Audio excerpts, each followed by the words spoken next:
নতুন ছবির শুটিং শুরু করলেন অভিনেতা কৌশিক গঙ্গোপাধ্যায়। অভিজিৎ বিশ্বাস পরিচালিত অস্তরাগ ছবিতে এক পরিচালকের ভূমিকাতেই দেখা যাবে অভিনেতাকে। যৌনকর্মী ও তৃতীয় লিঙ্গের জীবনকে কেন্দ্র করে তৈরি হচ্ছে বাংলা ছবি অস্তরাগ। ছবি নিয়ে কি জানালেন অভিনেতা, শুনবো। বেলগাছিয়া রাজবাড়িতে চলছে ছবির শুটিং। ছবিতে এক পরিচালকের ভূমিকাতেই দেখা যাবে অভিনেতাকে। ছবিতে দেখা যাবে পরিচালক নিষিদ্ধ পল্লীর মহিলাদের দৈনন্দিন জীবন, তাদের লড়াই নিয়ে চান একটা তথ্যচিত্র বানাতে।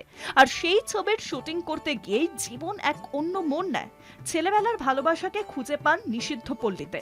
তারপরের ঘটনা নিয়ে অবর্তিত অস্তরাগ ছবির গল্প। ভিন্ন অভিজ্ঞতার মধ্যে পড়ে,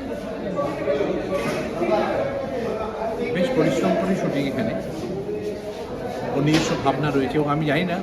আমার অনেকে জিজ্ঞেস করছে কেমন হচ্ছে, তাহলে আমি তো মনিটর দেখি না, আমি একটা শর্ট মনিটর দেখি।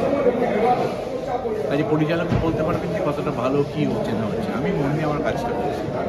তবে ও যে আমাকে এই চরিত্রটা ভেবেছে এরকম আনন্দের, এবং ওর প্রযোজককে বিশেষ ধন্যবাদ। এরকম একটা বিষয়কে ওর পাশে এসে দাঁড়িয়েছে এবং ছবিটা করছে।